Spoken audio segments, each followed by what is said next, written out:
Assalamualaikum warahmatullahi wabarakatuh.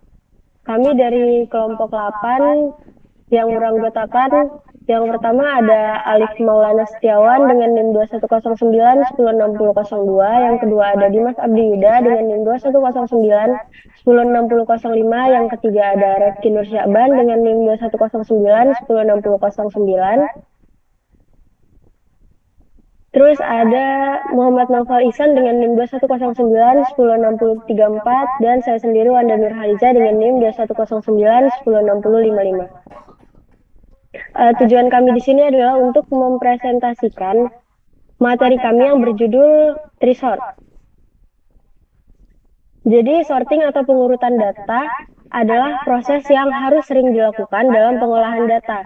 Nah, sort dalam hal ini dapat diartikan sebagai mengurutkan data yang berada dalam suatu tempat penyimpanan dengan urutan tertentu, baik urut menaik atau ascending yang dari nilai terkecil sampai dengan nilai yang terbesar, atau urut menurun yang bisa juga disebut dengan descending atau dari nilai terbesar sampai dengan nilai terkecil. Ada dua macam pengurutan. Yang pertama ada pengurutan internal atau internal sort, yaitu pengurutan terhadap sekumpulan data yang disimpan dalam media internal komputer yang dapat diakses setiap elemennya secara langsung. Nah, pengurutan internal ini juga dapat dikatakan sebagai pengurutan tabel. Yang kedua ada pengurutan eksternal atau external sort, yaitu pengurutan data yang disimpan dalam memori sekunder yang biasanya data bervolume besar sehingga tidak mampu untuk dimuat semuanya di dalam memori. Kemudian metode Trisort. Nah, Trisort ini merupakan sebuah metode sorting yang akan membuat sebuah pohon binar atau binary tree untuk menyelesaikan sistem sortnya. Lalu Trisort itu akan menampilkan 4 buah output, yaitu pre-order, in-order, post-order, dan level order. Untuk pengertian tree itu sendiri, tree itu merupakan bentuk struktur data tidak linear yang menggambarkan suatu hubungan antar elemen yang bersifat hierarki atau yang disebut juga dengan hubungan one-to-many. Jadi dapat dijelaskan sebagai sebuah kumpulan dari banyak node atau simpul dengan suatu elemen yang bernama root. Kemudian ciri-ciri tree. Sebenarnya ciri-ciri tree itu ada banyak, tetapi di sini akan saya sebutkan 4 saja. Yang pertama ada bertingkat atau hierarki, yang kedua setiap node-nya terhubung secara bertingkat atau hierarki, yang ketiga tiap-tiap node dapat berisi data dan penghubung atau link ke node yang lain, dan yang terakhir setiap node-nya hanya memiliki satu induk atau node utama, kecuali root node. Node atau node akar, karena node akar tidak memiliki induk. Oke, mungkin bisa dilanjut oleh Muhammad Naufal Ihsan. Oke, sebelum masuk ke materi selanjutnya, di sini saya akan menjelaskan beberapa istilah-istilah umum yang terdapat pada tree. Untuk istilah umumnya tersebut terbagi menjadi 13 istilah. Yang pertama itu ada predecessor, yang dapat diartikan sebagai sebuah node yang letaknya berada di atas node tertentu. Lalu yang kedua ada successor, yaitu node yang letaknya berada di bawah node tertentu yang merupakan lawan dari predecessor tadi. Lalu fitur yang ketiga ada yang namanya ancestor, di mana semua node yang letaknya berada sebelum node tertentu dan pada jalur yang sama. Lalu fitur yang keempat namanya descendant, yaitu semua node yang letaknya berada sebelum node tertentu dan pada jalur yang sama. Yang kelima ada fitur parent, yaitu suatu predecessor yang kedudukan atau letaknya satu level atau tingkat di atas suatu node. Yang keenam ada child, yaitu suatu successor yang kedudukan atau letaknya berada satu level atau satu tingkat di bawah suatu node. Lalu yang ketujuh ada ada istilah yang namanya sibling, yaitu sekumpulan node yang memiliki parent yang sama dengan node lainnya.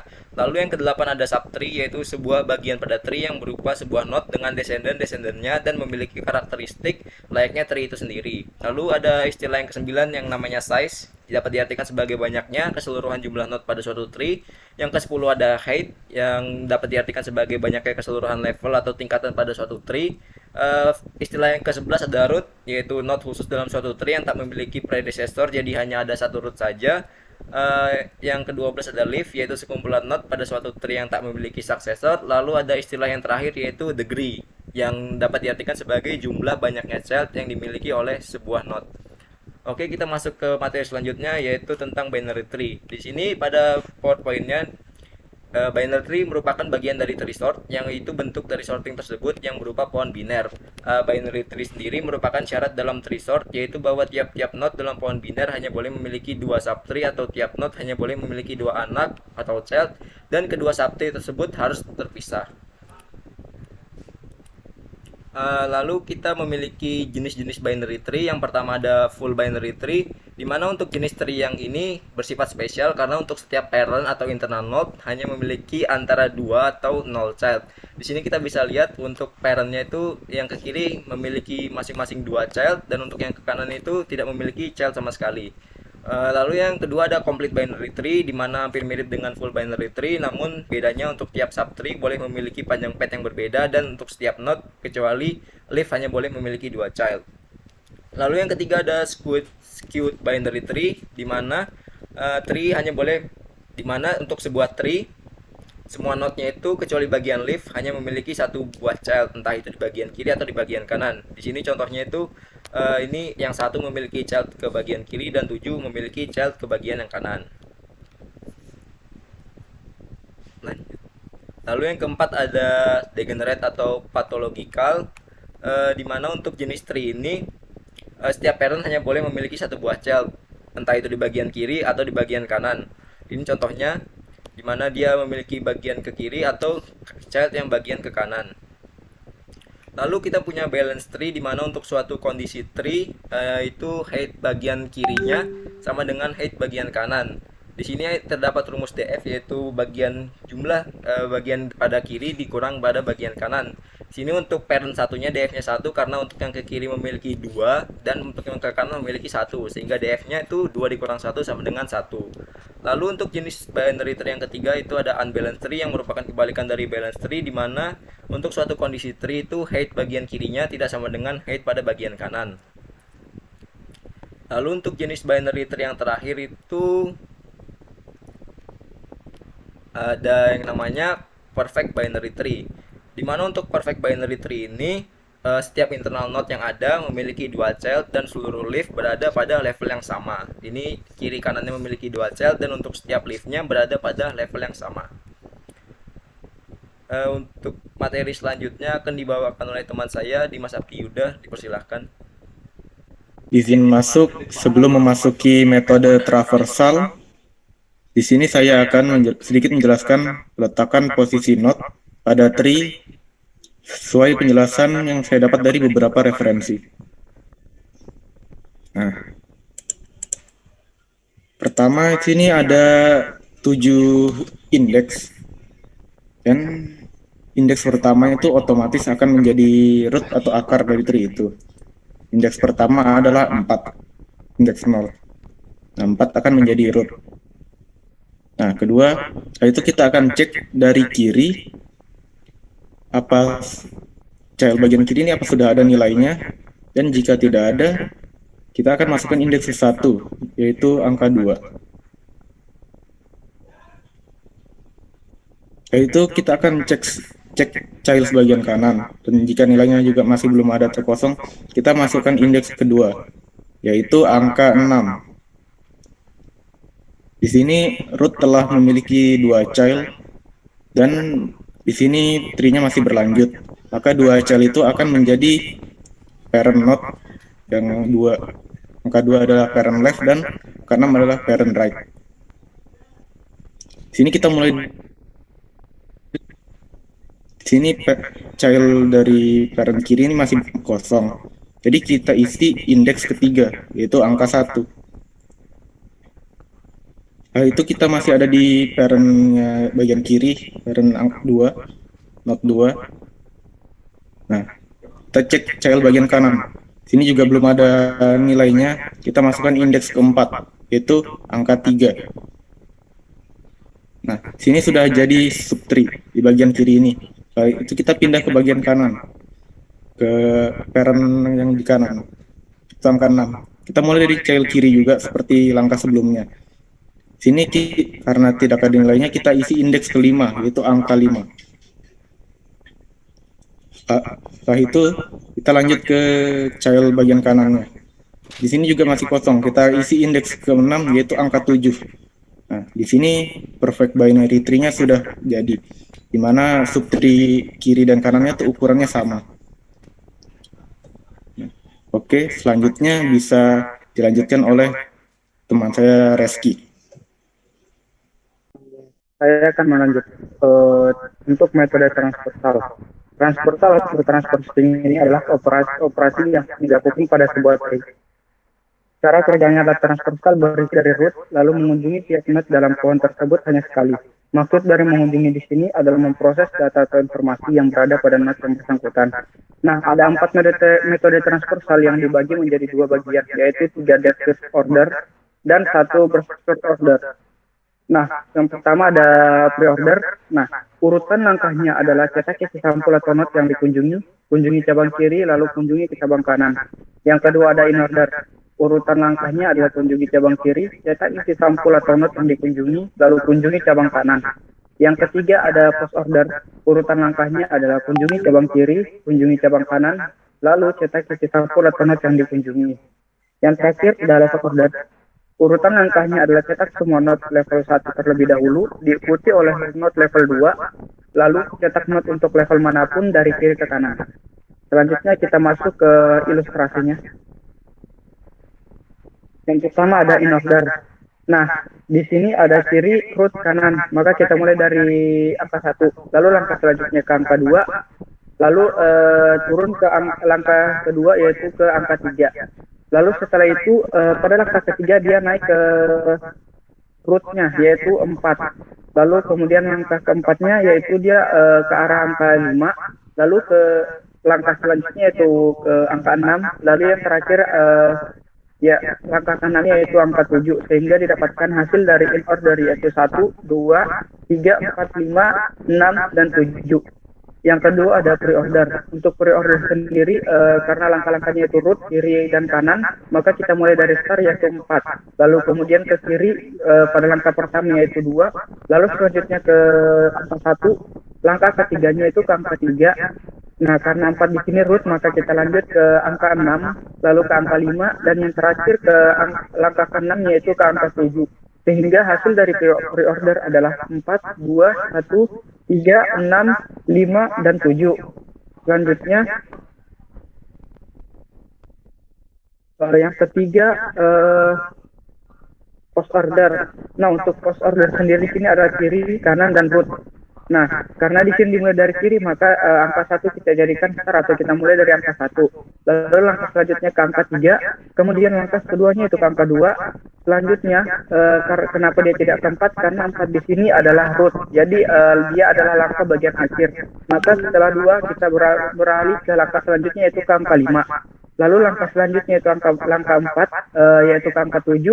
Lalu ke angka 6 dan yang terakhir ke root atau angka 4. Nah, yang metode terakhir ada level order. Nah, untuk level order sendiri adalah cetak level 1 terlebih dahulu, kemudian level selanjutnya. Dan setiap level ini dimulai dari node kiri ke kanan. Nah, pada level 1 di sini ada angka 4, lalu kita tulis 4. Lalu level kedua di sini ada angka 2 dan 6, lalu kita tulis 2 sama 6. Lalu yang level terakhir ada 1, 3, 5, dan 7. Lalu kita masukkan 1, 3, 5, dan 7. Sehingga hasil dari level order di sini yaitu 4. Pada level kedua ada 2 dan 6. Level ketiga ada 1, 3, 5, dan 7. Baik, mungkin untuk penjelasan selanjutnya akan dijelaskan oleh teman saya yaitu Alif Maulana Setiawan. Oke, baiklah, terima kasih buat teman saya Nopal. Nah, di sini saya akan melanjutkan materi yang dimana di sini bagian pseudocode pada program. Di sini kami membuat 2 program yang dimana antara pre-order, in order, dan post order. Dengan level order itu kami pisahkan programnya. Jadi di sini bisa dilihat untuk program yang pertama di sini ada in order, pre-order, dan post order. Jadi bisa dilihat dulu pseudocode-nya.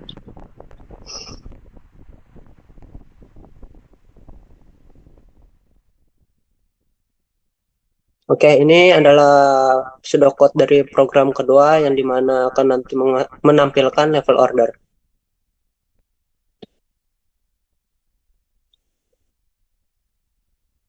Oke, jadi bisa dilihat ya di sini ada output codingannya.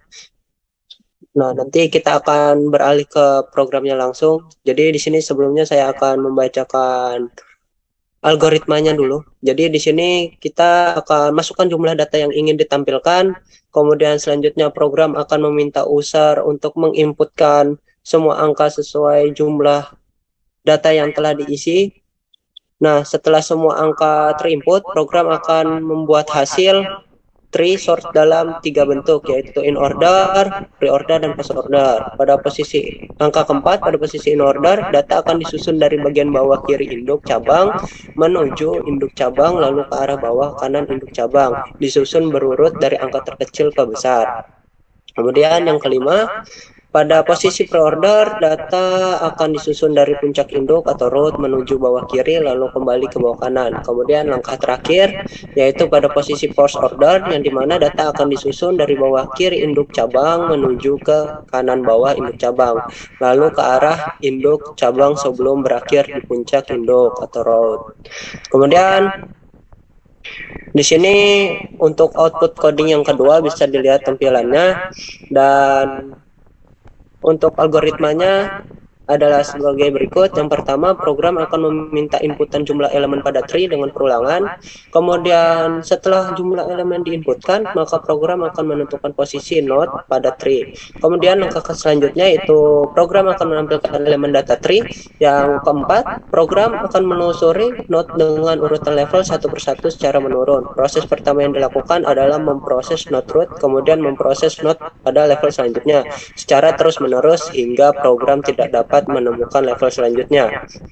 Yang kelima, setelah melakukan proses level order ini, maka program akan menampilkan hasil dari level order. Nah, sebelumnya di sini saya akan menampilkan dulu dari programnya. Jadi ya, di sini sudah terlihat codingan yang dimana ini akan menampilkan hasil dari in order, pre-order, dan post order nanti. Kemudian di sini bisa dilihat ini adalah menentukan nilai dari masing-masing child dan data yang dimana nanti akan menjadikan penyimpanan. Kemudian ini yang dev insert merupakan fungsi untuk penaruhan peletakan node yang telah dijelaskan teman saya yaitu Dimas tadi.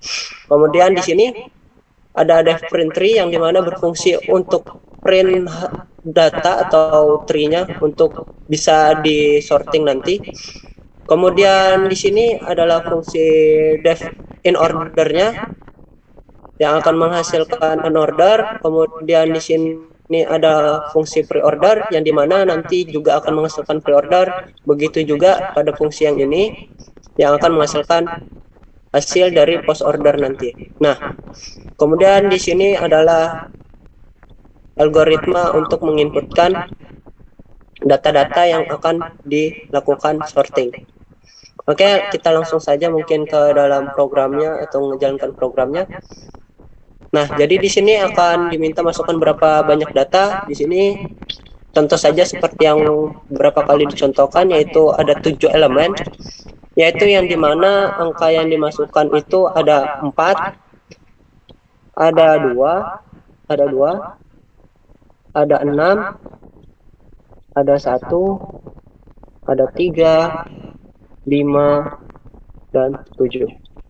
Dan bisa dilihat di sini hasil dari in order itu terurut, dan dari hasil pre-order mengikuti traversal atau jalur yang dilalui, sama juga post order. Nah, di sini nih semua pengurutan diurutkan sesuai dengan jalur yang telah dijelaskan tadi pada metode traversal.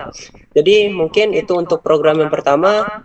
Jadi selanjutnya adalah program yang kedua yang akan menghasilkan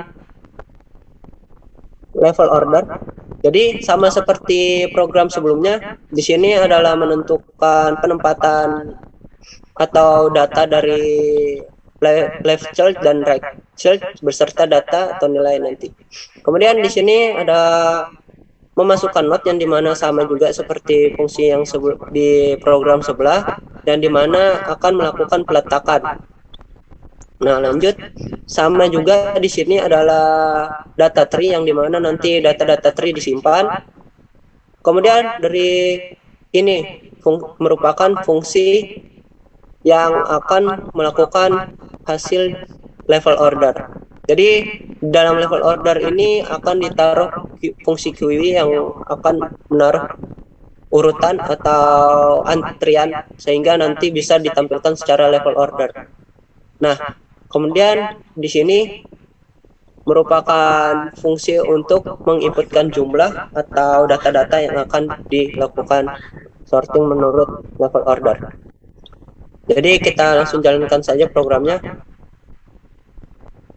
Nah, jadi sama juga seperti tadi kita masukkan jumlah elemen datanya itu ada 7, yang dimana elemen pertama itu ada 4, kemudian 2, 6, 1, 3, 5, dan 7.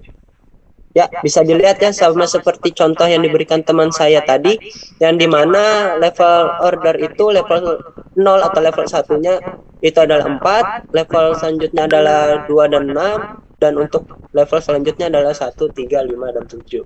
Oke, mungkin itu saja dari saya untuk penyampaian pseudocode, program, algoritma, beserta output dan tampilannya.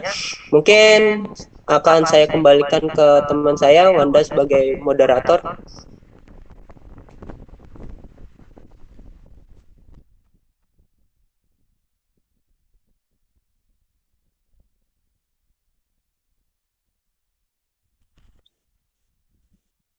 Oke, mungkin itu aja dari kelompok kami. Kami memohon maaf apabila ada kesalahan kata yang disengaja maupun tidak disengaja. Wassalamualaikum warahmatullahi wabarakatuh.